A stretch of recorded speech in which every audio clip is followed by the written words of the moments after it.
One while we're eating, Sure, Peter? if that's okay with you, I can Yep. certainly do so here. Well, good morning, everyone. I've met most of you, I think if not all of you. I'm Peter Wendling from the law firm. You probably see Brian here more often at commissioners' meeting, but I tend to show up more at the Planning Commission and occasionally at the Zoning Board of Appeals when they have issues or when they have sometimes controversial or important matters to handle. But you have a very good staff. You have Steve and Scott here, and they are doing a great job and have for many, many years here. This morning, and I guess we'll go partly into the afternoon here, is I'm providing you some information regarding conditional rezoning. And conditional rezoning is something that's relatively new. It's been around for a few years, passed by the Michigan legislature. And you may have heard of in the past the term contract zoning. And I want to differentiate conditional rezoning from contract zoning because that was discussed quite a bit in the legislative history here before the statute amending the Michigan Zoning Enabling Act and adding conditional rezoning was done. Contract zoning is where a municipality, through the legislative process, and when you do a rezoning, it's a legislative as opposed to an administrative process here, is where you would negotiate with a party who wishes to set forth a contract, including all the conditions that you'd normally have, mixing that legislative and administrative function together, conditions that you normally have, for example, with a special use permit, and putting this all together in one packet where you negotiate and then agree to a rezoning subject to a variety of different conditions, again, conditions which normally would be part of the administration of the zoning ordinance, by the Planning Commission, or whether it's a planned unit development or a special use permit. The legislature decided that this was not the route to go. They didn't want to mix these two functions up. They believed that the political atmosphere would be too difficult to navigate for municipalities and would produce results which they did not deem desirable in the context of the Zoning Enabling Act and in the field of planning and zoning.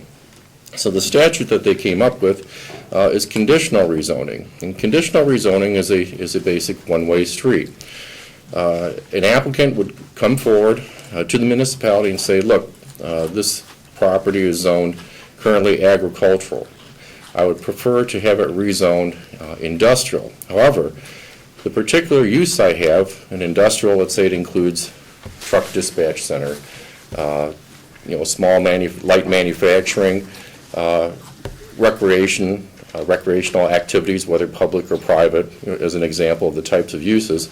And they're coming forward saying, I'm just going to do recreational type of activities. I'm not interested in having my property used for all the other uses allowed in the industrial district. However, this one particular use is only allowed in industrial, and my property is either wholly or partially out of the district in which I can use this property for this particular function.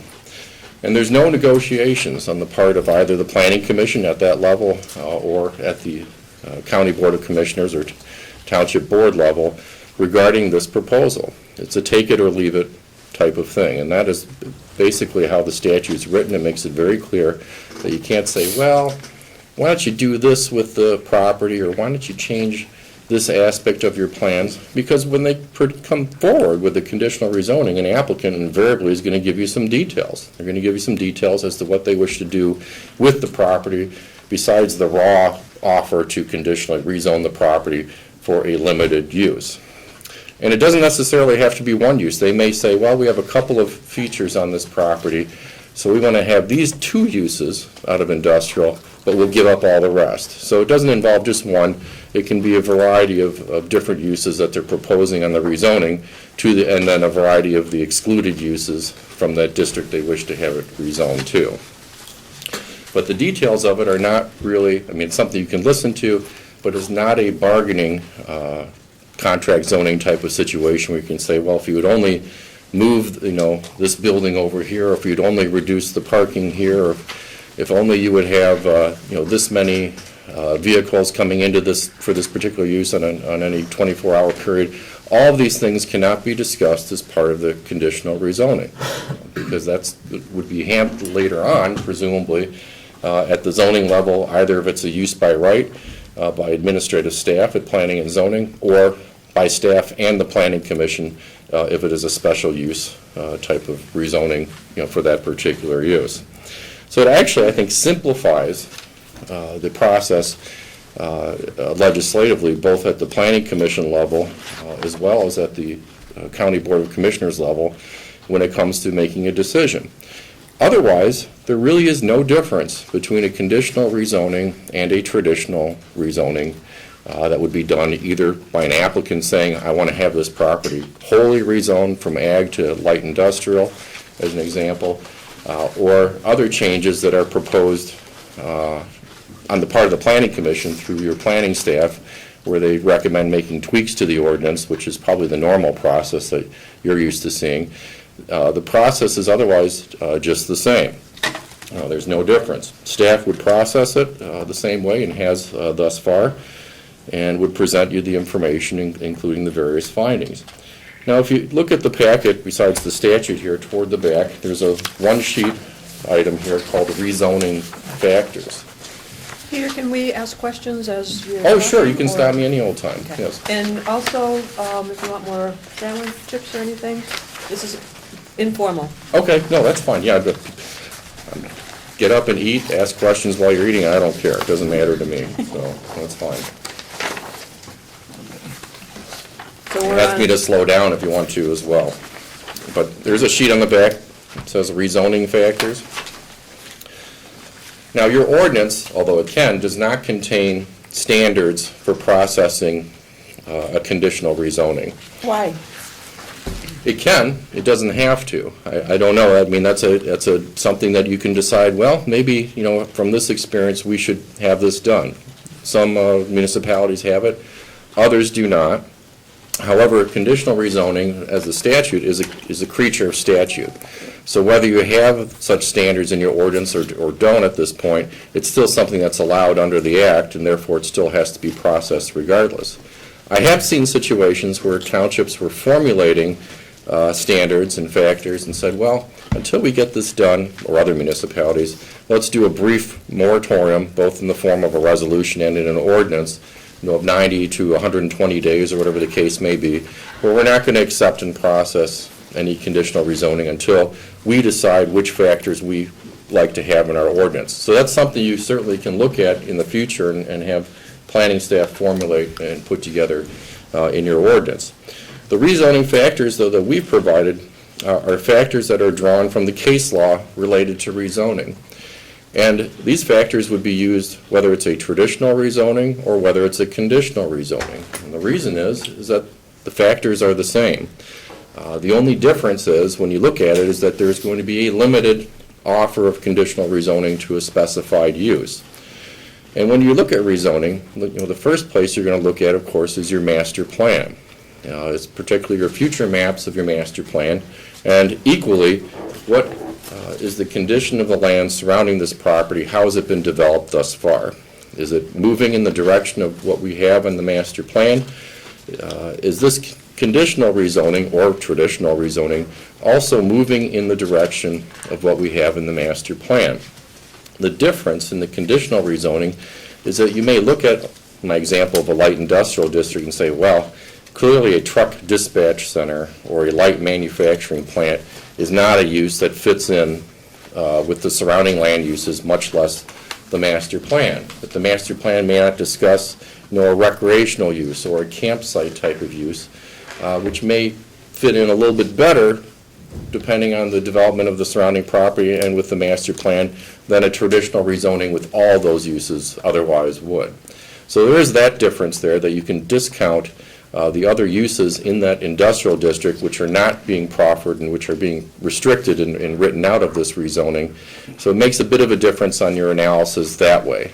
But otherwise, your analysis still involves looking at the master plan, looking at surrounding land uses, the development of the surrounding area as it exists, from the past, as it exists on the date that you look at the matter of the rezoning, and the projected future of the surrounding properties as well, because the past practice is usually a pretty good litmus test, so to speak, or it provides you with a timeline of looking into the future And that's exactly what your master plan does. When you update it every 5 years, you take a look at it, you say, wait, we've seen, this type of development here.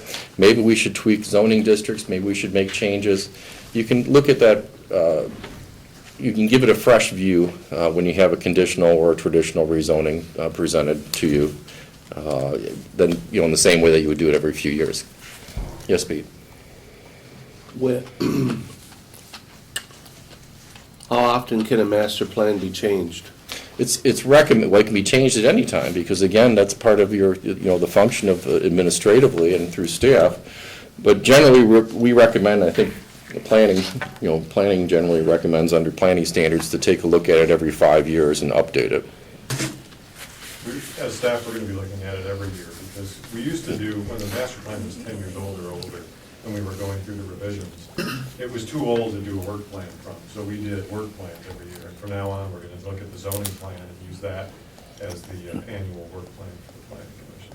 Yeah, and that's even better, because then you have a fluid document that's updated in a timely manner when it needs to be updated. So that's actually better and more helpful than what normally and traditionally has been done, which is the Soviet-style planning of taking a look at it every 5 years and making some decisions then. Yes? Another question concerning the master plan. Once the master plan is updated, or the 5-year update was just done recently, Mm-hmm. Does that have to be firm and in place for 6 months or a year or whatever before you can go back and look at it again? I mean, is there any timeline? For looking at the master plan, or looking at what's in the pipeline when you're looking at a rezoning, or both? Or both? Okay, I'll start with the first one here. As you're amending the master plan, you may have questions that get bounced back and forth. So you may have an amendment that comes up before you and you consider something at the county board level that wasn't considered by the planning commission or planning staff. You raise that issue, it bounces back. However, once you make the decision and it goes into the master plan, then, to amend the master plan again, it starts that process all over again. While things are going back and forth, you may get an application, either for a traditional or a conditional rezoning. The information that you have on the process that's in place but not completed yet, as far as the master plan, is a piece of information that you certainly can use and incorporate in your decision-making process on a conditional or traditional rezoning. You don't have to limit your information when you're considering a rezoning. You should look at all things: your existing master plan, amendments to the master plan that are in the pipeline, development of properties surrounding the area. All of these things come together, along, of course, with the application and the applicant's responses to certain factors. And that's why it's good to have rezoning factors, whether in your ordinance or provided by staff or legal counsel ahead of time. It may be helpful in the future to have that as part of the application for conditional rezoning, so that an applicant can right away see, hey, I see what I have to meet, I see exactly what the county or the township will be looking at, and that way these factors can be answered by the applicant as well. So you have a starting point in addition to the information provided by staff or legal counsel. But going back to the rezoning factors, they're fairly lengthy because we pulled pretty much every type of question and factor from the case law, going back a good 40 to 50 years on general rezoning here. Again, if you decide through county and through planning and staff that you wish to have your own rezoning factors incorporated in the ordinance, they may not be 10 standards long. They may be 5 to 7 from what I've generally seen, where they will consolidate some and discount others, and as long as you're in compliance with the statute, you should be okay. Now, given that it's still a legislative function, the process isn't all that different at the planning commission level, and I'm going to start with that because we've already gone through that process here. And what I mean by the process is that they're looking at factors just like they would look at standards if someone applied for a special use permit. And between staff and materials submitted by the applicant, you normally come up with factors that go, or findings of fact rather, that go to that match up with those factors to show whether or not this particular standard has or has not been met.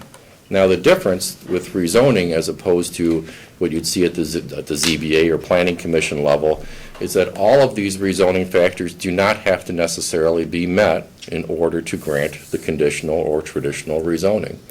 It's a good idea to have the majority in one, in one direction or the other, but it does not have to be unanimous. It can be, but it's not a requirement under the law. Because sometimes you'll say, yeah, it meets this factor, or yes, they meet most of them, and therefore we're going to grant it, even though it doesn't meet, 2 or 3 of them, or vice versa. So just keep that in mind.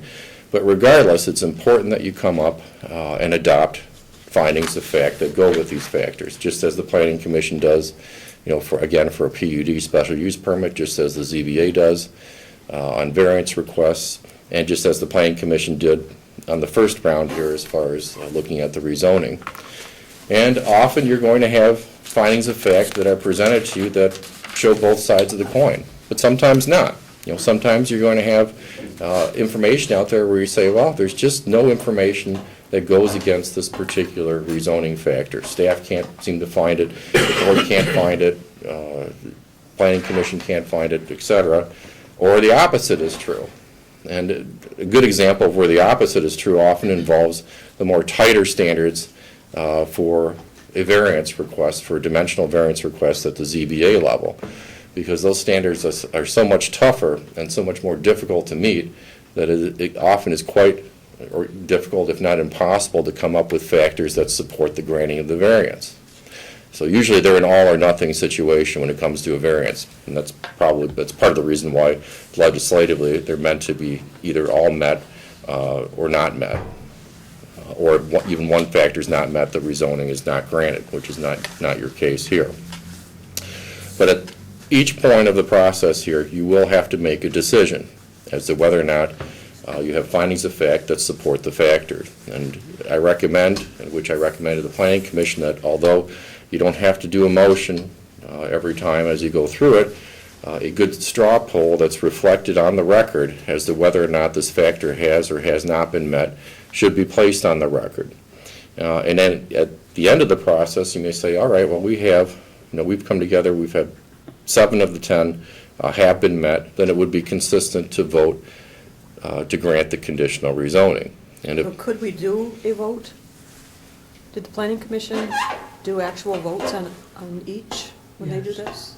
I think the Planning Commission did more of a straw poll, it has or has not been met. Right. Yeah, But sure. a show of hands, but it was written down in the minutes to show that. Could okay? a vote be taken? Could a roll call? It could be. Yes, you could do, it may slow it down a little bit, but if you're more comfortable doing a vote on there and a roll call vote on each of those factors, you certainly can do so. Peter, can I ask a question? Sure. And back to kind of like Pete's question earlier regarding the master plan. It's my understanding the master plan is kind of like a work in progress all the time. Mm-hmm. And I'm looking at number 8 here, for example, in the factors. Is the rezoning in conflict with the plan use for the property as reflected in the master plan? It kind of assumes that the master plan is the guiding principle there. It does. Yeah, but, I mean, the zoning request, as I understand, could be in conflict, but still legal and proper to do.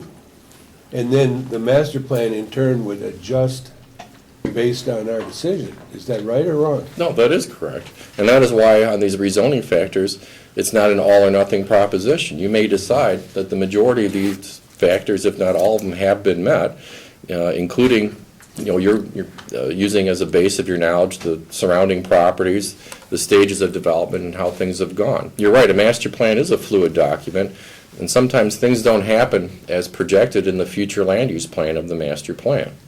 And keep in mind, this situation, the one that you have coming before you, you also have a township master plan, and under your ordinance, you're to consider both the county as well as the township master plan. All right, so, and I think there may be other townships have county zoning that have master plans. Steve, do you know? Bert? Is it? Oh, Bert's got their own zoning. No, I know they have their own zoning, but townships under, is that? Mackinac? Common. No? No? Mackinac- Okay. If they're under county zoning, there's not too many that have. Mackinac Okay. Village has their own, but they're a village. And Okay. they do their own zoning. But Mackinac Township doesn't. You talking Tuscarora Township has a master plan, is that what I understand? Yes, correct. They have a planning commission.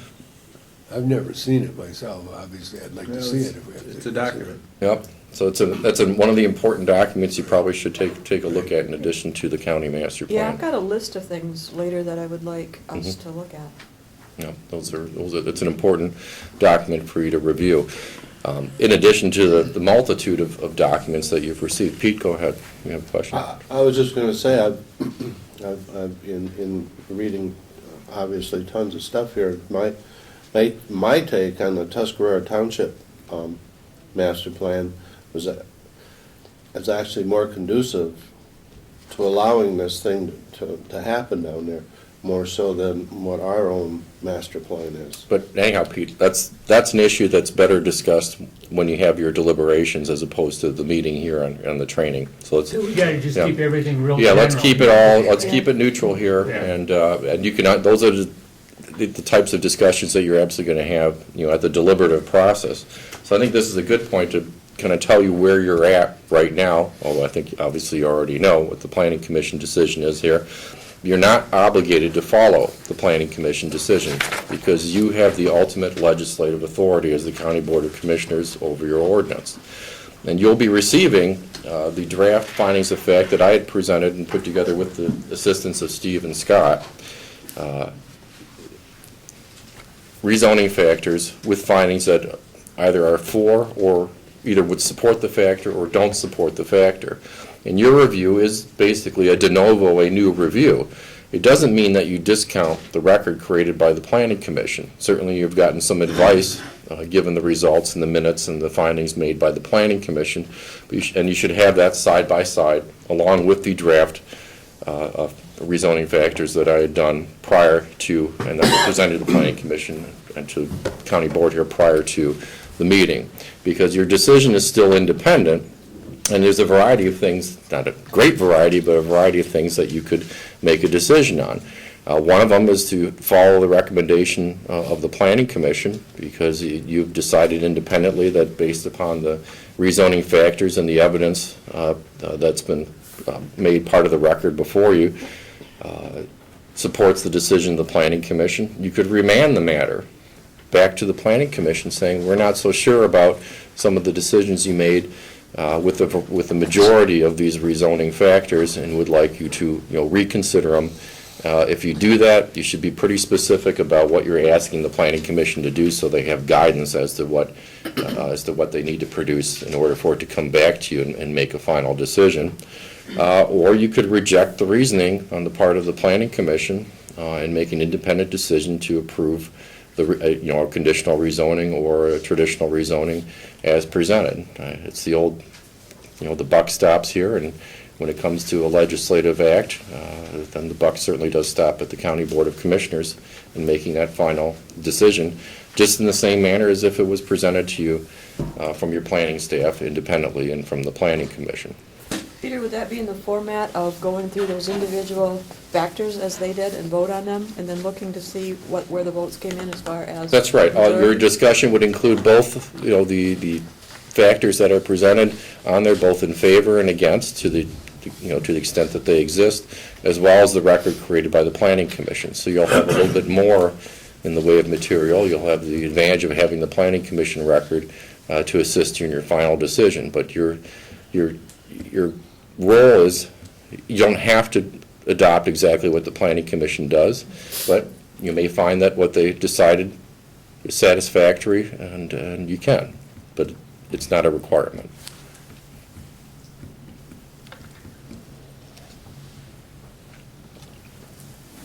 Now, we had,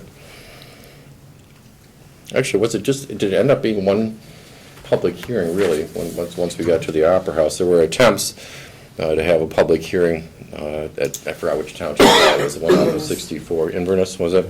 And when I arrived there, I had to park a quarter mile away, and people were complaining that they couldn't get in there, and so unfortunately, we had to shut that down and use the Opera House, because it's a matter that's of great interest to the residents in Tuscarora Township and probably at the county at large.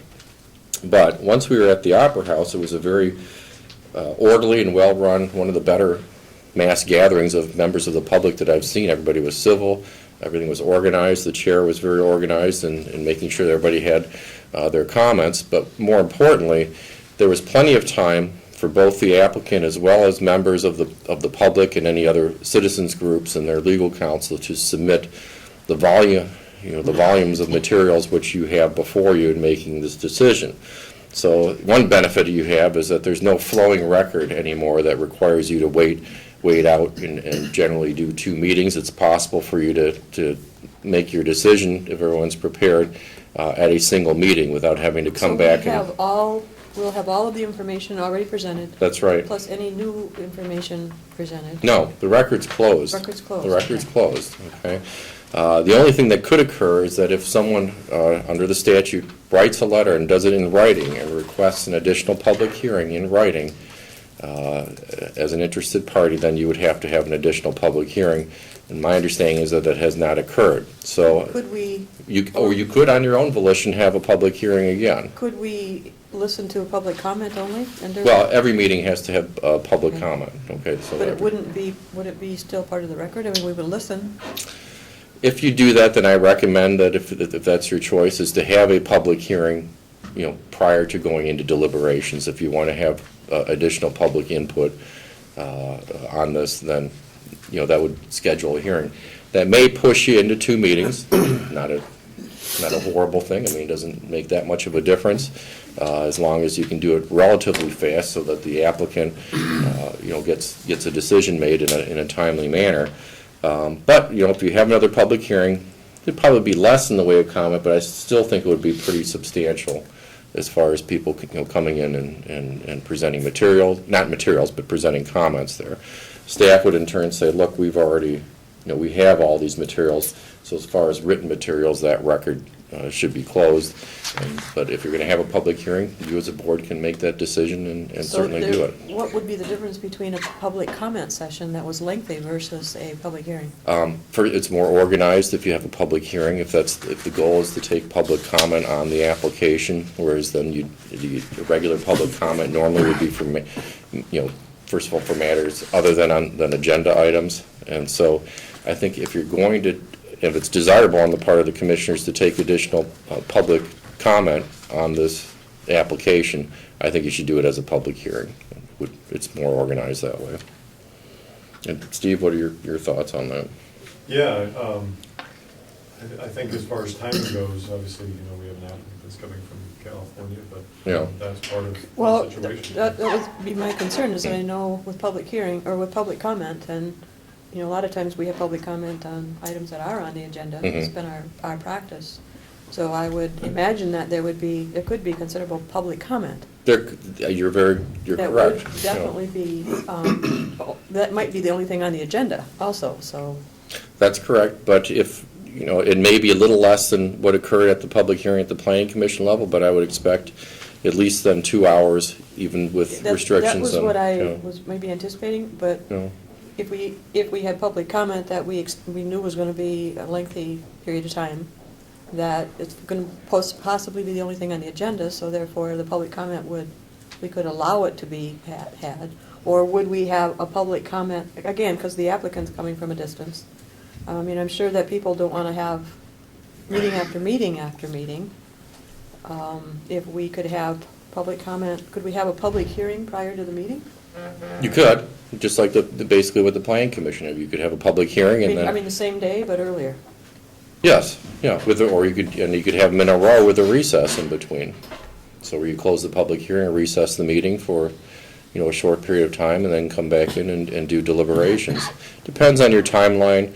You don't want to be too late, it's difficult. You even have here your note here that, the Well, meeting should be yeah, done by 10, so. What we were kind of envisioning is our regular meeting day. Our regular meeting time is 9:30.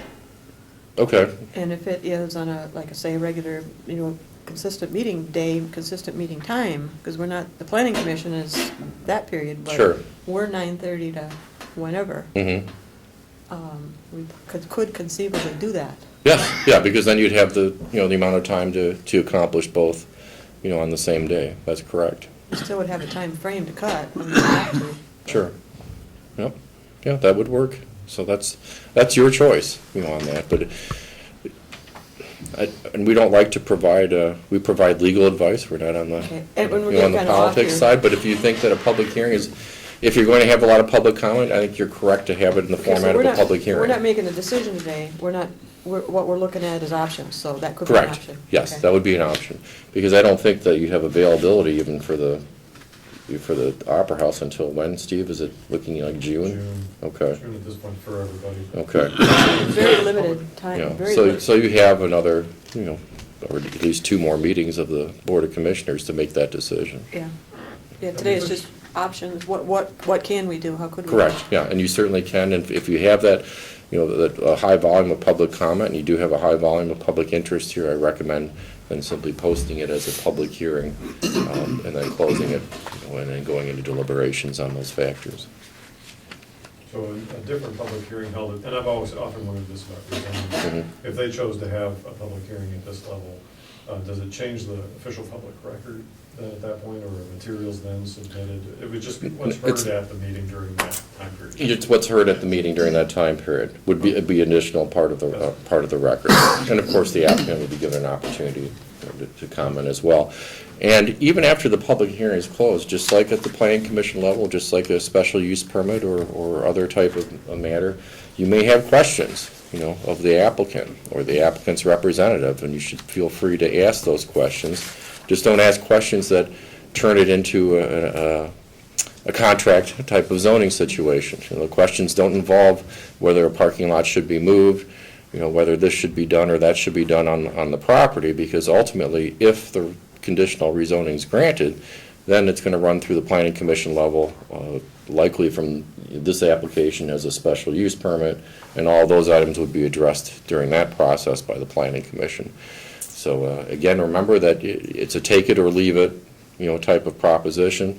So the questions would really focus, perhaps even more to staff as the applicant, but some questions of the applicant were asked based upon what's presented to you in conjunction with the master plan and the land uses, that surround So the property. any applicant in a case of a conditional rezoning that would be at the stage that this could be at, Mhm. the applicant then would speak to us as well and explain the project?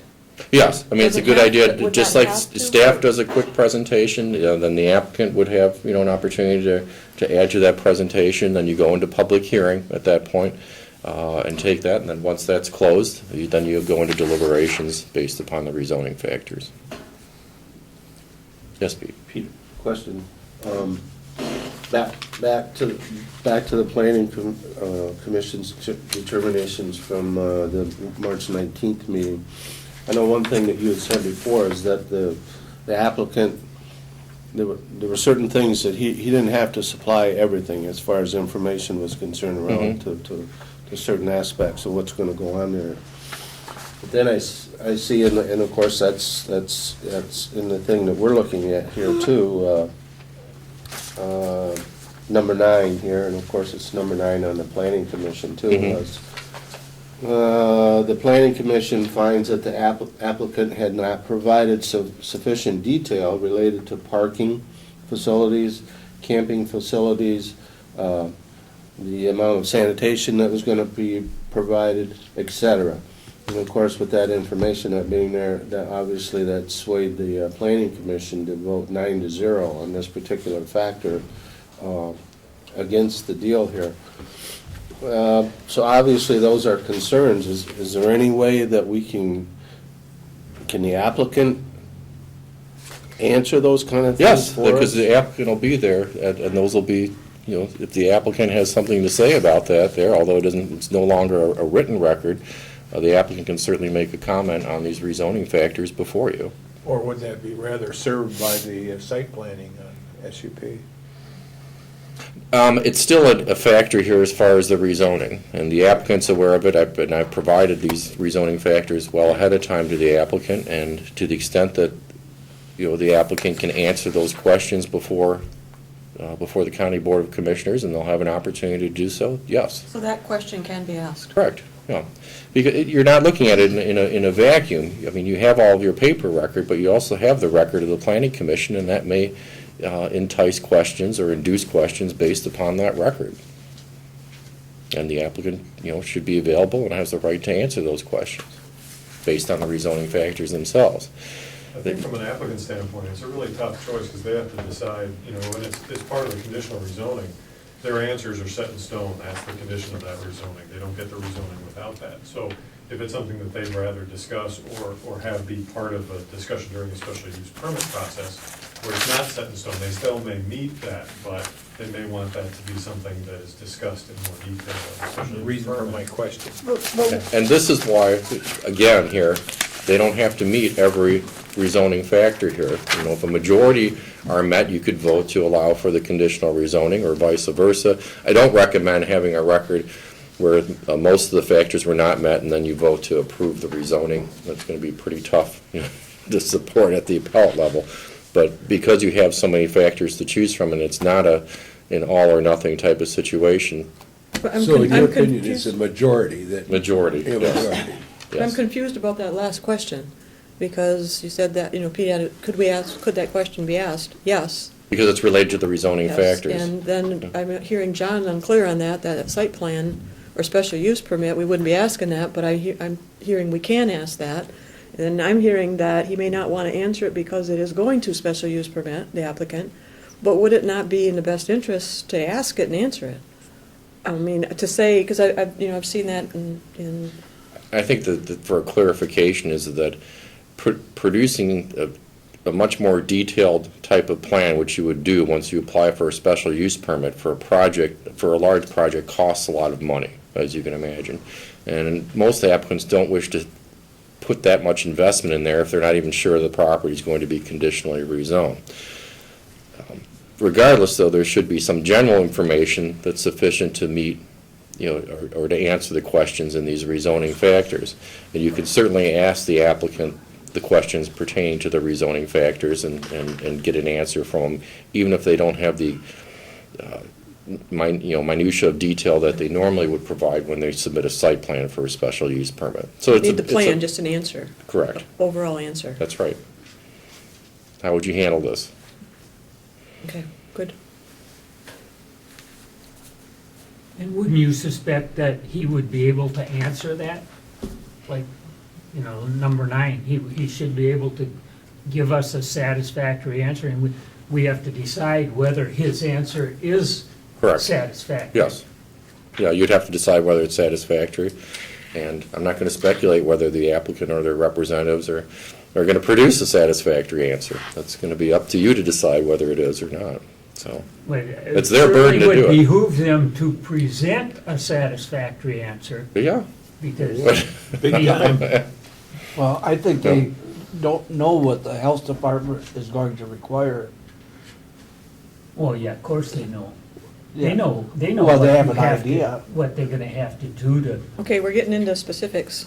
No, I mean, That one. but not even necessarily, I mean, in general, if an applicant comes before you and they're going to produce a project, they're going to have an idea of what is required for sanitation, of what's required for drainage, of what's required for soil erosion, things of that nature. So regardless of the type of project coming before you, I think Tony's correct about that. And to the extent it goes into these rezoning factors, it's legitimate fodder for questioning without having the minutia detail or the engineered plans, which of course are much more costly to create, but are necessary when you go through the SUP process or PUD. So they may not have done the engineering to say, yes, they'll have 50 restrooms, if that's the question, will you have 50 restrooms? But they'll say, we'll have enough restrooms to meet district health According to code. ordinance. Yes, we know what the code requirements are, and what we would produce would meet those requirements on there, and then maybe an overview of, here's how we'd probably do it, but the details of how it would be done, which are more important for site plan review, would be reserved for that, assuming you get through the first hurdle, which is the rezoning itself. When you look at other counties or other states that have additional rezonings and have the standards in their ordinance that we don't have, Mhm. some have asked for great detail in the application process. It depends on, I guess a good one to look at, and perhaps, Steve, I could print it off too, would be Hayes Township in Charlevoix County. They do have their own rezoning factors incorporated in the ordinance. Many of them are similar to this. I'd have to take a look at them to see, again, because that's the last one, frankly, before this application that I addressed last August.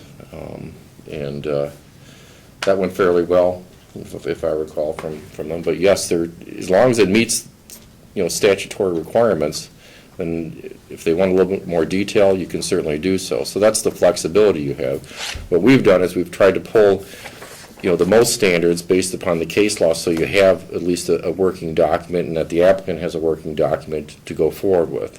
But you may look at this process and say, well, some of these are satisfactory, some items, let's see, could we get a little bit more detail, and that's what you would go into and request the planning staff and legal counsel review, and if you decide, you can incorporate that in your, this process in your zoning ordinance. So there's not a fine line, well, you can't ask this because this would be answered on the site plan review, or the SUP. I guess the question, an example of one where you couldn't put it in there is, if you rezone to this here, here are requirements, just like you would have at site plan. If you rezone to this, and then you have to do X, Y, Z as a condition of it on there. And even if you try to incorporate that in your zoning, I think that would violate the principles of law here. But questions are fine. Questions are fine as long as they relate to the rezoning factors, correct? Yes. And so you're correct, Linda, to the extent that if you change your ordinance and include rezoning factors that may have different criteria or slightly different criteria, it may change the nature of the types of questions you ask and may be more desirable for the county. That's a discussion you probably should have even after this is all And done. the application itself. Yes, the format of the application, correct. There's sandwiches, pop, chips? Mr. Wendling gonna be there when we do this? Yes. Unless you don't want me there. Okay, Yes. In case I need to shut my mouth or something, so. Plenty of time. You're going to be talking a lot, Pete, at that point, because you're going to be, asking the relevant questions. So that's, that's part of the process. So to get the relevant questions,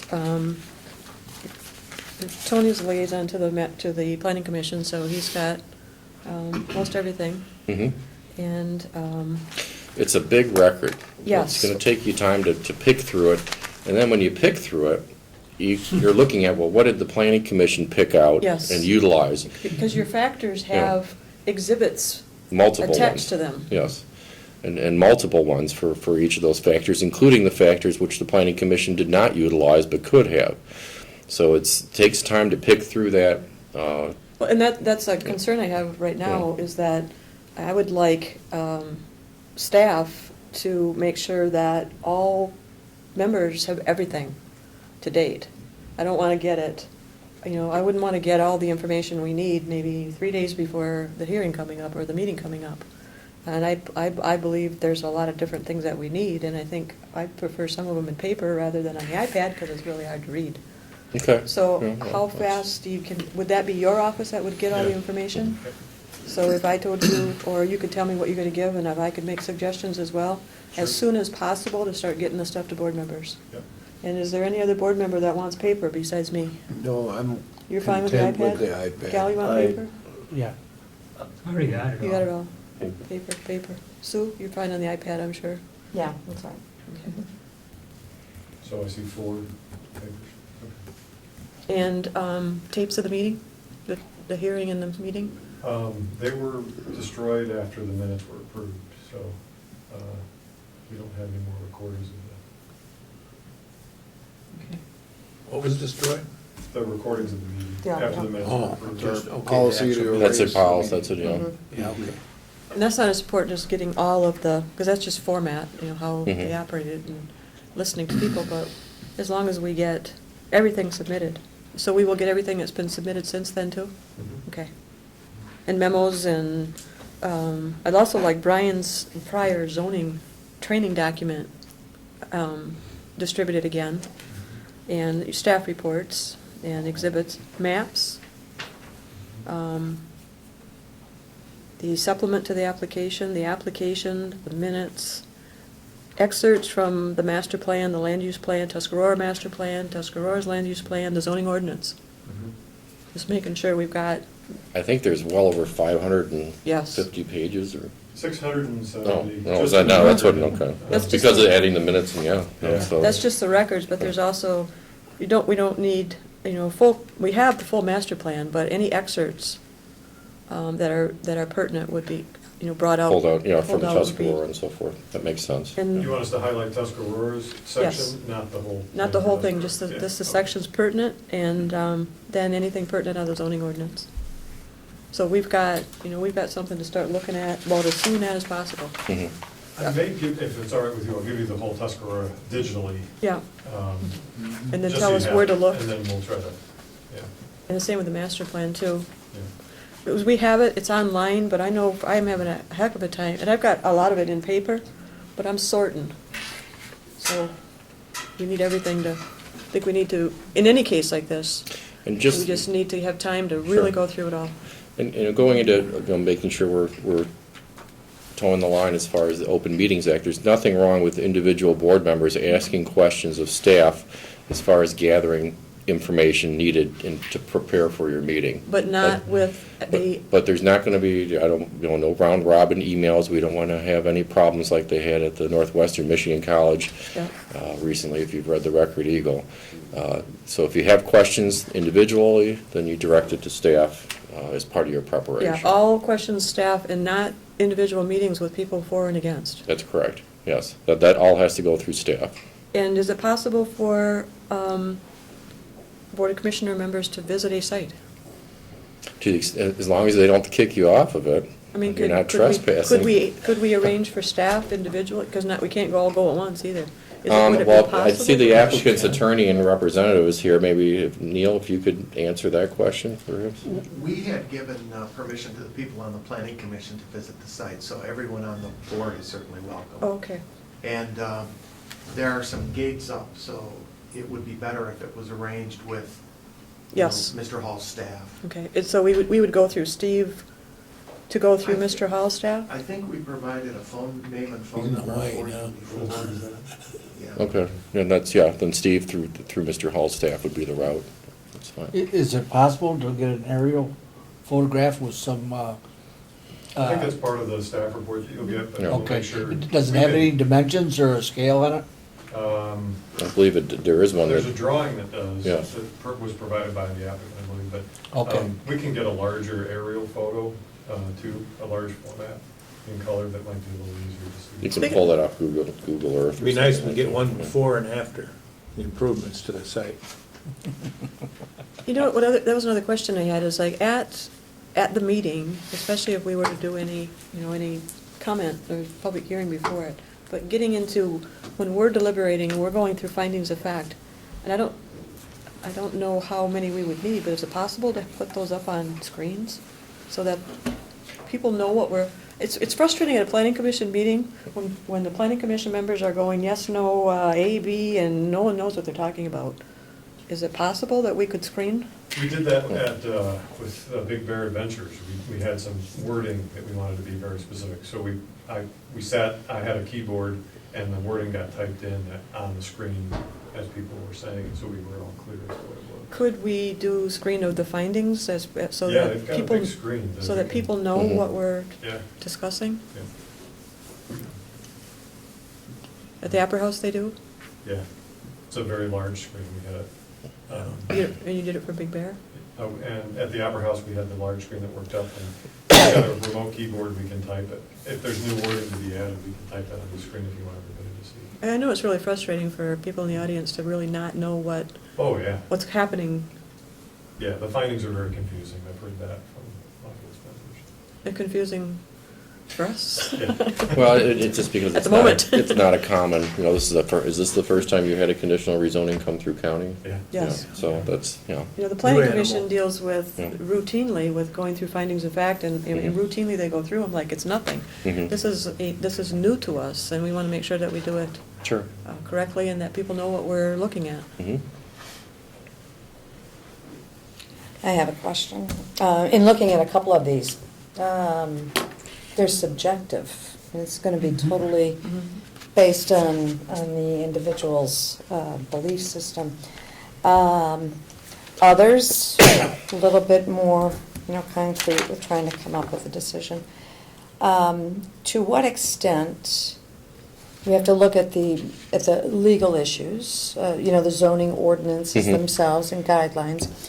To what extent are our comments, public comments and letters brought into the decision-making process? Letters are part of the exhibits that you have. Right, I know. in there. And some of them, I believe, were incorporated in findings made by the Planning Commission. So all of those are factors, including your comments. That all becomes part of the record here. Many of those letters are subjective also. That's true, but that's part of So you the just- part of the process. Okay. The only and where that's been taken apart a little bit involves the federal courts under the Telecommunications Act and some federal rulings there related to cell phone towers, where the federal court said, and this is unusual compared to other rezoning factors, that letters from the public and opinion information is not evidence that can't be used. Whereas traditionally in zoning matters there, you just need at least a scintilla of evidence, just a small piece, even if it doesn't mean that the letter is believable, or it is a judgment call, but that's sufficient, as part of your basis. In this case, you have a lot more than just the letters here. You have various studies, you have a lot of information provided by the applicant, so I don't think you're going to be short on material that you have to work with, and nor will it be difficult for you to say, well, this is either repetitive or unnecessary, and we're not going to use it. So you have so much here that I don't think it's going to be a problem as to what you can latch onto. But you do factor in a certain amount of weight to the letters that are part of it. The letters are part of the Mhm. it's part of the process, Okay. correct? Yeah. Not the numbers, but what's in them. Yes. Right, Yeah. the content. The content, Well, correct. why would you not do that with the numbers if there are different people in support of or opposed to something? Because each one is each piece of evidence is sort of a rock of its own, okay? And that's how you look at it as you put everything together here. That being said, a legislative decision is part of the political duties that you have as a county board of commissioners. But I want to make sure that when you make your decision, that ultimately the best evidence that's been submitted to you has been utilized. And sometimes letters themselves without data, a realtor, there's a big difference between a realtor saying, I think that this is going to lower property values, as opposed to an appraiser, certified appraiser, who goes through the process, is certified, shows their credentials, and then says, here's the data showing that it's going to lower property values. I certainly agree with that. Yeah, so that's a weight of Yes, evidence, it's- and that's part of your process The here. weight of data, Yes. because it's we're looking at rezoning factors that need to be justified by something. And 1,000 signs versus one sign should not be a deciding factor. Yeah, Or so 1,000 form letters versus something that's going to support fact should not be the decision-making factor. Yeah, and that's, judges do that all the time, and go Yeah. ahead. Time out. We're political Yeah. people here. Mhm. Yeah. And we're here elected by the people of a community. And we should be able to have the privilege or the right to feel the pulse of the community and make judgments based on that. I don't agree that we have to make our judgment based on what are these factors that apply. I can spin Otherwise- these factors any way you want. Peter, help. No, You can use the letters. Can I make a comment? Sure, go ahead, Murray. This is a classic argument in terms of political life. Is an elected official supposed to respond to his conscience, or is he representing the people? Which is it? And it's always a balance. Oh, I You know, understand that. And so, I hear what you're saying, and I hear what you're saying, and in this case, it's a toss of a coin, in my opinion. Yeah, it is. But you're right. Can't John, outlaw one over the other. You're absolutely right, But in my opinion. You've got to base it on something. That's where the Well- factors come in. You've got to base your decision on something. But- Well, First, if I you could, always do. but you can still include the letters that were written. Yes. Okay, but the discussion of how weighted they are as to this specific application should be reserved for your deliberations. What if there's a tie vote? Well, Can't be. it fails then, depending on the nature of the vote, okay? Just like you use your same Okay, a same tie vote on a procedure. factor, it fails. Yes, so if you have a vote there, and The it's, factor fails. well, you have a vote The saying factor that this fails. factor has been met, and it's tied, and it's not a majority, then of course that fails. Now, we had that happen at the planning commission on one of the factors. My preference was for them to try and come back and Yeah, there were then do two, I do believe, the like opposite, that. just to clean up the record a little bit better, but technically, if they didn't do that, then that would have stood as is, and I think that was an opposite one. There was a reason why I had them Yeah. redo it, because Reading it different. didn't, it wouldn't have worked. Yeah, there were Yeah. two like that. But to be clear too, I think the factors themselves, the vote on each factor only matters that final vote. Yes. Yes, in the end, Each yep. factor.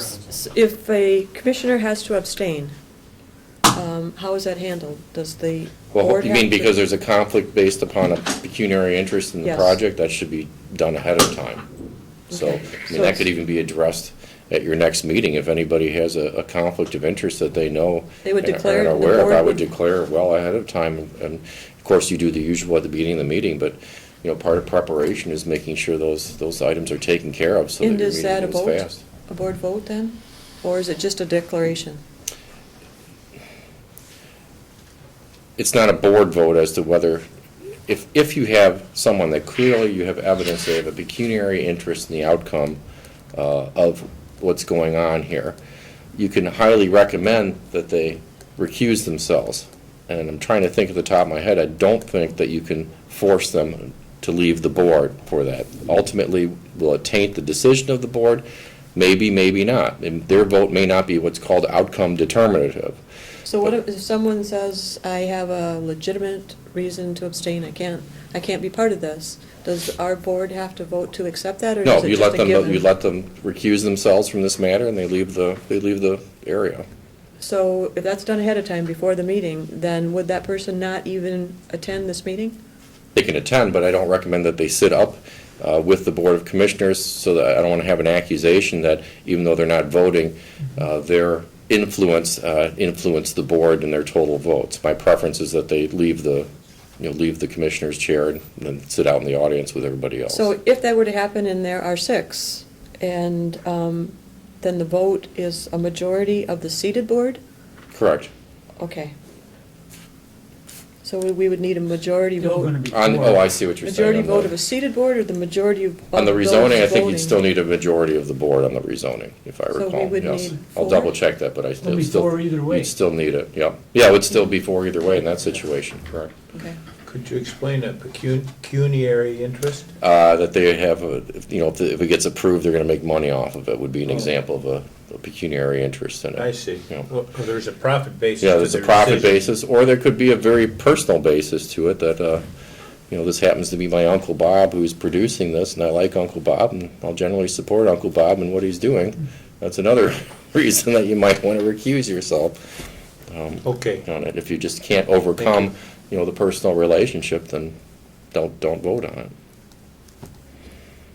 I think our last conflict of interest that we had at the planning commission level, we just had the planning commissioner talk to legal counsel. I think it was Brian at the end of the talking.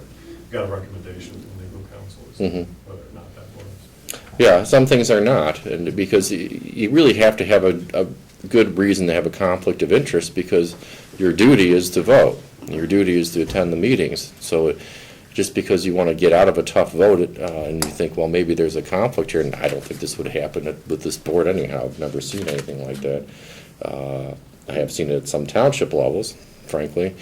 That's not a good enough reason, to get out of it there, because then you're doing something contrary to your legal duty, which is to participate and vote. Only in those circumstances where it's important that you don't do so legally should you abstain.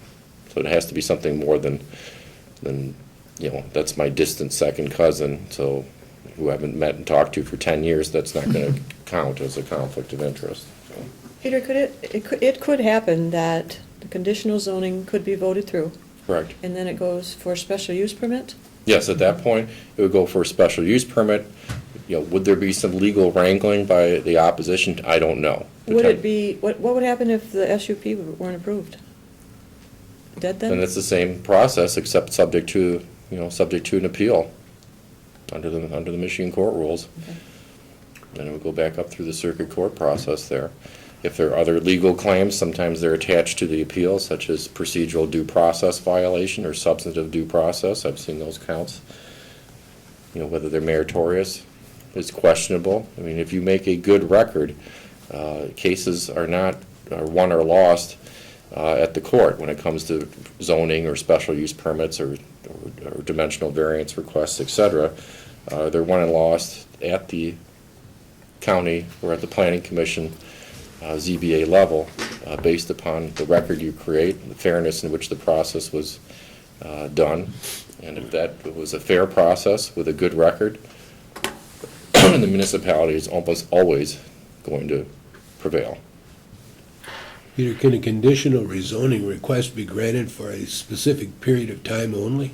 Well, under the conditional rezoning, I think you have that in the ordinance for your regular rezoning if the property, and I think it's in the statute as well, one of the other statutes, that if the property is not utilized within a time period, usually 1 or 2 years, ground is not broken, I'll have to double check this here, and the conditional rezoning, it's not used for that purpose at all, then it reverts back to its What if it prior were zoning used for, what if it classification. were used for the purpose intended, but it was still given for, say, 5 years or so, like wanted to review the result, for example? Is that possible? Can you do that? I think only if the applicant voluntarily sets up that time frame. I don't think, even in conditional rezoning, Yeah. that condition can be added to I it. see. Yeah, No. okay.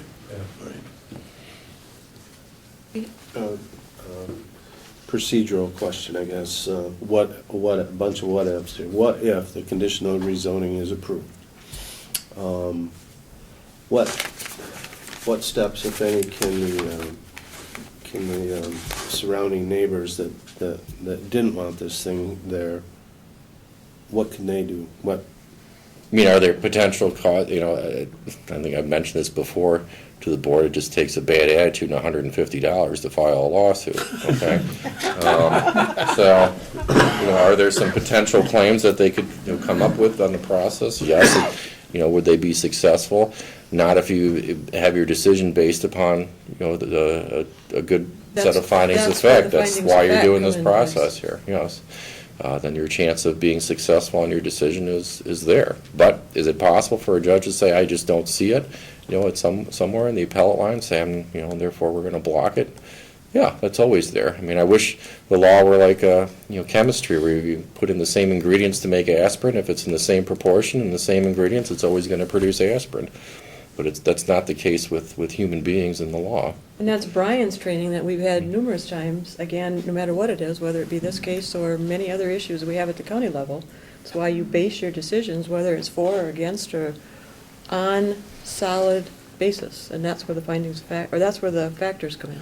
Where municipalities get in trouble on these decisions, that even though they may have findings of fact on the factors, and then they have no reference to any type of exhibit, and so a judge looks at it and says, well, I don't know what you did here.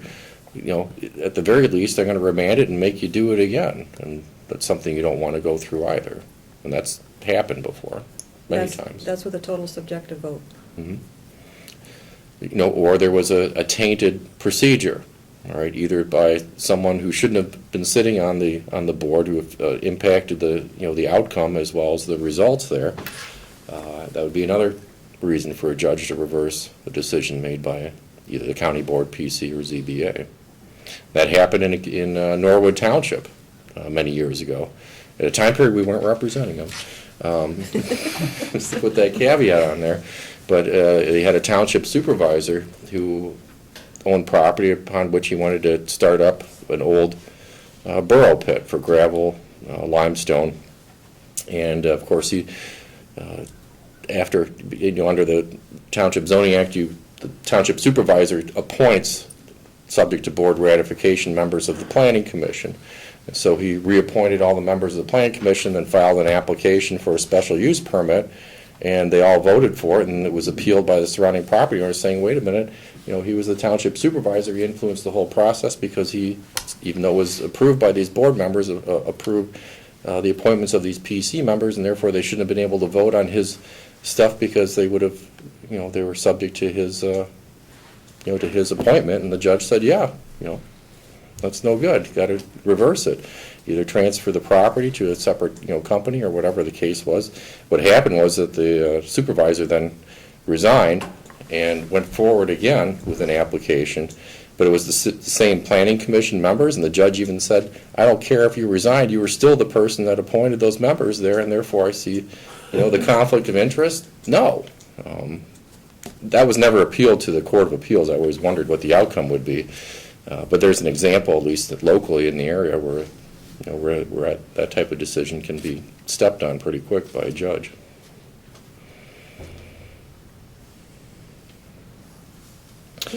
The rest of the overview here, that's why I didn't go through, this is just the general procedures for the whole process here. And although my name's on it, I've worked out with Brian. If Brian were here, his name would be on it, so consider it a firm document as opposed Okay, good. This from is me. that training session that Brian gave us? Yes. You have that included already? Yes, I Okay, included that with you here because it's the same type of process, so you have those notes to go with your materials as well. And again, look at that statute. Look at MCL 125.3405 here, and keep this in mind when you're deliberating. Number 3, the local government shall not add to or alter the conditions approved under subsection 1, which is the application, during the time periods specified under subsection 2 of this section.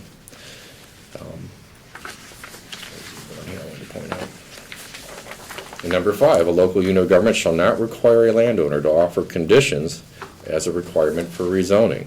The lack of an offer under subsection 1 shall not otherwise affect a landowner's rights under this act, the ordinances of the local unit of government, or any other laws of this state.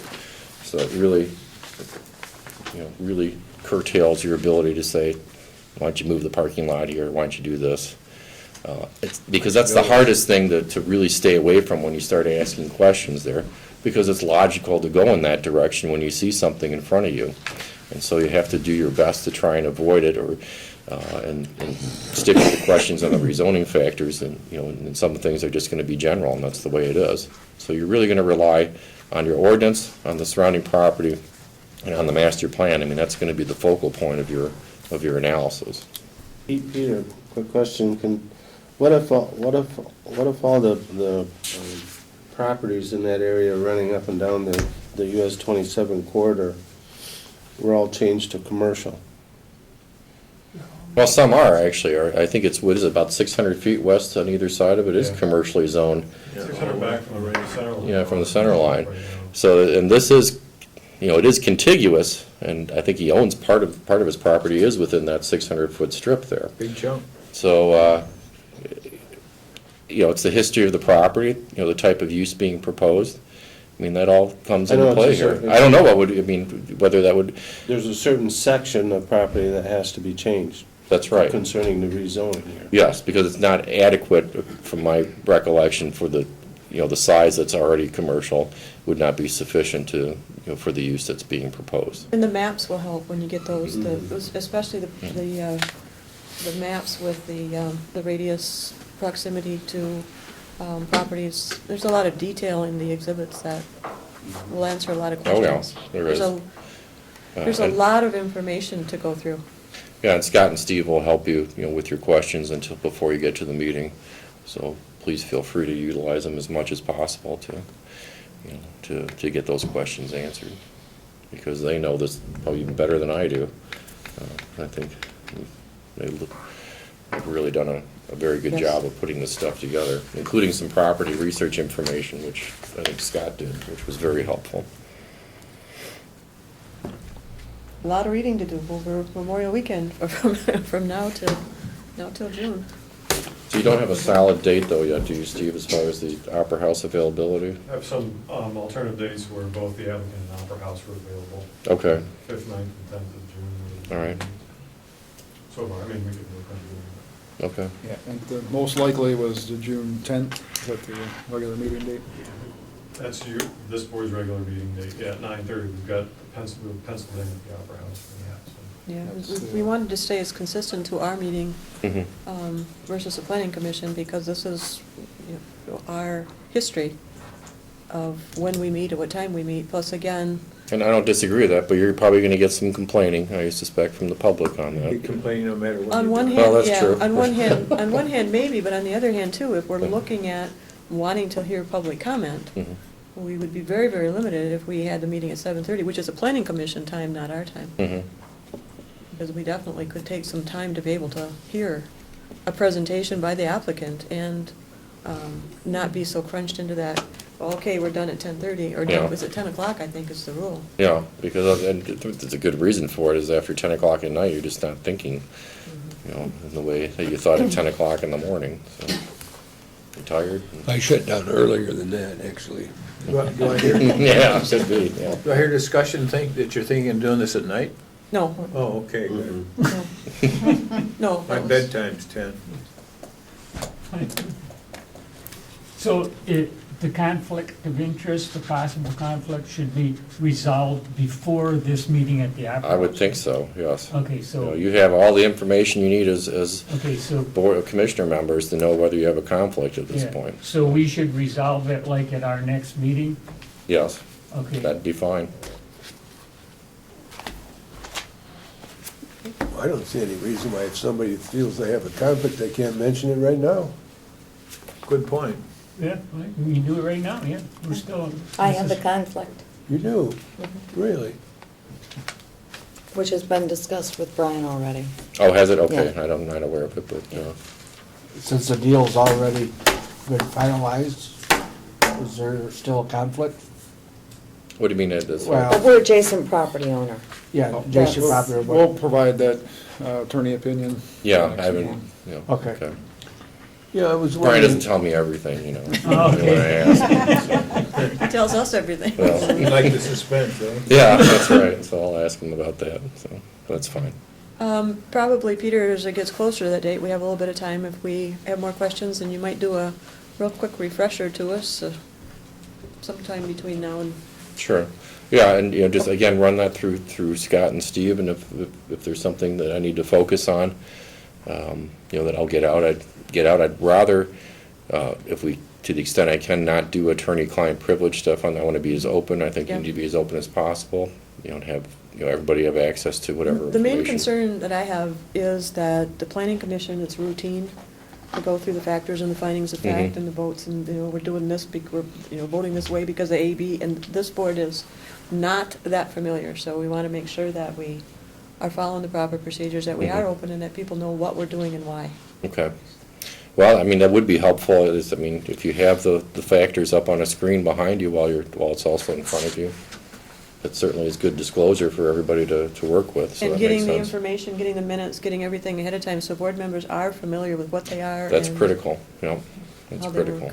John? Am I hearing different, that the rezoning factors that are supplied to us by council now, or those are the ones we should be, not what the planning commission? But the same They're ones. the same. They're the same. Oh, okay. Yeah, They're they're the same, except the ones of the they- planning commission, you'll see will have findings of fact attached to each one of them, both Okay, for and With, all right. against, with exhibits that back with them. exhibits, as well as the final version done by the planning All right. commission. And in the materials, the applicant also has these same factors and has answered them. Correct, so that's, So should be that looked will at be- as well. That will So- be in your information So as we're gonna well. be judge and jury then? with additional information. Judge, jury, and legislators, Yeah. that's what you're, ultimately what you'll be. So with these questions, we in effect, each of us would identify, The utilities will I guess, our findings of facts Mhm. What is? to support these rezoning factors, or these, not these, I guess these questions, and then that would be part of the discussion that would occur at the meeting to identify.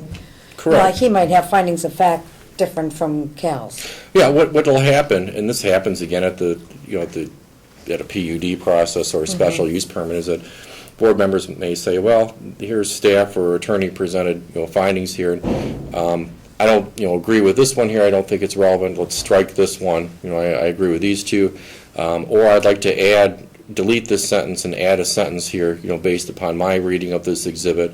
It's not that you have to follow in lockstep the findings of fact that are attached to each factor. They're there to help you. to have a starting point, because it's very difficult just to look at these in the abstract with a blank sheet, or to have each board member come in and write them all out and then try and sort it all out at the end. It's going to take several meetings, and it'll be very confusing both to the board members as well as the public to observe that. So the key here is going to be preparation, looking at the staff, prepared materials, looking at the materials prepared by the applicant on these rezoning factors, and then having, narrowing down your discussion points and making sure you're prepared. And being prepared means talking to staff to get the easier questions that you have individually out of the way, so that you have your talking points and can come to a decision in a reasonable amount of time on each of these factors. And when you look at the factors that you do have, and you see the exhibits that are related to those, look up that exhibit Exactly. Yeah. when you get all your information. Regarding the possibility of a public hearing, how much time, it requires somebody making a request for it, I understand that. Either of the board can, The commissioners. board can, or somebody, one interested party, what's the time frame there? Right up till when? I think it has to be done, at least if it's done by a member of the public, and otherwise I would follow this rule, it has to be done in writing at least 14 days before the scheduled hearing. But I think believe. we need to get, when we get to the board discussion on that, as to whether or not, we talked about earlier, we could possibly have a public hearing Sure. before we go into the. Right, I understand that, but my question had to do with if a member, if we Oh, okay. decided not to, for example. Yeah, but if the Okay. board decides, I would recommend making that decision at your early May meeting. If you're gonna have that public hearing formally done, which if you wanna have those comments organized, and in order, I recommend doing that, then make that decision at the May meeting, that you're gonna have a public hearing, so that when you go in there in June, everybody knows it. But if we deliberate on that question and decide not to ask for a public Then you're hearing, subject to waiting to, then You're talking 14 days before, if a member, an interested party has up to 14 days before. yes, to submit in writing a request that a public hearing be added to it, correct. Peter, I'll quick, double check that timeline, but I know it has to be in writing, yes. Can anybody possibly imagine any new information coming out at a public hearing? At this point, probably not, Yeah. I can't. You bet, 700, That's where I'm at. what Steve say, 700 pages already. Yeah. I don't see the necessity for the public hearing as much as I see the necessity to hear public in a comment, if they have a comment. I don't want to get into a meeting and say, well, public comment, but you can't discuss what's on the agenda, which is this. Mhm. I really would like someone to, if they wanted to speak, to be able to speak. Yeah, and Not I mean, the necessarily public a hearing public format hearing, does that but- for you, Yeah, so. yeah. it'd be the same format, it was just Yeah. allowing someone to speak. And you may want to have them, just because you'll have it on the subject matter, you can have at the end of the meeting, public comment on other matters, in general. That way it's, Expecting to pretty much clear that agenda. I hope so. and two, we're receiving a lot of correspondence, which we plan on placing in, normally we do that, placing in board packet correspondence. But we're receiving a lot of correspondence right now. oh, are you getting a bunch of stuff right now as far as correspondence? Letters, yeah. Secondary, if there is a public hearing, is there a legal requirement to re-notify property owners adjacent, or is that only? Yes, I would do the mailed notification. That was Yeah. another question I had, was, if we were just gonna be doing it at a regular meeting, how's everyone gonna know about it? But if we did decide to have that, a public hearing It should be timeframe noticed before it, that way, With the correct. same We'd have to time notice it. requirement? Exactly. And which is, how long? I think it's that's why I thought it was at least 14 days ahead of time. Okay. 15 Yeah. days? Yeah, that way you do it. So we have some- That's 15. 15 in 15, the okay. ordinance, and then we'd have to have time to prepare the mailings, Yeah. which in this case is extensive, Yeah. given the number of properties. We have the list already, that saves a little time. So in May, we will make the decision as to format and date and, Yeah, that's why I recommended to make that decision by then, your early May meeting. hey, any other questions for Peter, Sue? Oh, no, I just saw her raising her hand. Can I ask Yes. a question? Mhm. I'm just unclear on the rules of communication between board members and board members and the public. It's not public hearing is not a question and answer. No, I'm trying to It's talk communication. I understand that board members aren't supposed to talk to each other in a big group Mhm. outside of a public situation about this, this project. Mhm. But what about citizens talking to their commissioners? Is there any restriction on that? You could always talk to them, but I don't recommend that the commissioners have a discussion where telegraphs your decision-making process ahead of and outside of a public meeting. Right. Okay? Absolutely. So I don't recommend doing that, and that's part of what is going on in Traverse City with the NMC board, was these emails where they believe that, that a subcommittee, which was not, they claim was not subject to a public meeting, sent out a bunch of emails which influenced the decision-making, was in writing, and that's what they're having this debate over. I don't even want to have that debate here at this level. I don't think you need that type of distraction here. So my preference in general, if still possible, is that if members of the public wish to submit comments, to not do it directly through their commissioners for this application, but to do it through staff. That'd be the cleanest route. Staff will make sure it goes there. But I can't sit there and say that you're right as a, as a citizen within a district to comment, make a comment toward or write your district commissioner. You have a right to do that, but I don't recommend that the commissioner respond other than nod their head and acknowledge that they've heard the comment. The response comes at the meeting. And that's Blink been, your eyes twice for yes and once for no. That's right. and Brian's advice has been the same in that, it's kind of like the judge having lunch with a jury member. Yes. Yeah. I'd like to make a comment about that, really. I mean, it's an essential part of democracy for constituents to talk to their elected people.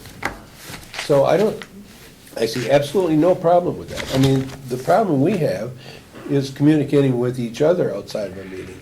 But with constituents, it should be obvious that it's open all the time. The problem you'll run into, though, legally, is if your deliberation and decision-making is meant to be under the Open Meetings Act at a public meeting. So to the extent that it looks like you're making a deliberative decision that comes out into the public outside of a meeting, that's where you can run afoul with the law. How can you have a deliberative decision when you're talking about one individual commissioner? Because it can come out in the news that the commissioner made a comment about a subject matter which influenced the balance of the board, and I don't even want to have that out there as a potential legal issue. But the constituent and the elected official both have an absolute right to communicate what they believe in, so. On general things, I agree with you. Just in this case here, and the constituent can still have say, here's what I believe, and you, as a county commissioner from District 2, you'd sit there and you would listen to them, all right? But as far as your ultimate decision, you would discuss that at the public meeting. Lest it gets out in the public, then you have an accusation that it's influencing the balance of the board. It ends up in the press and the news review, et cetera.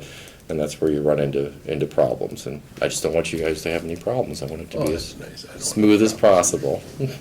We also advise, if you receive a question from the public, that should be forwarded to staff, if it's technical in nature about the application process, or anything about the application itself. Yeah, then you can certainly say, well, I don't have that, but please talk to Steve or Scott, and here's their information, and go from there.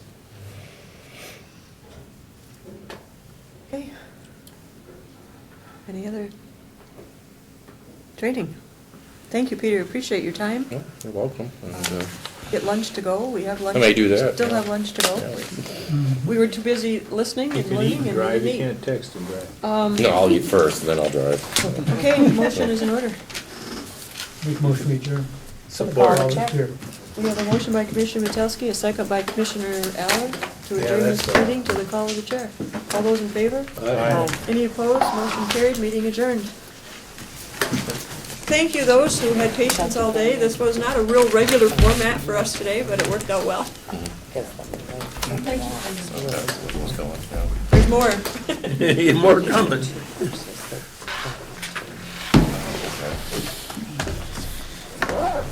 Oh, that, yeah, that might. Oh, sure. Okay.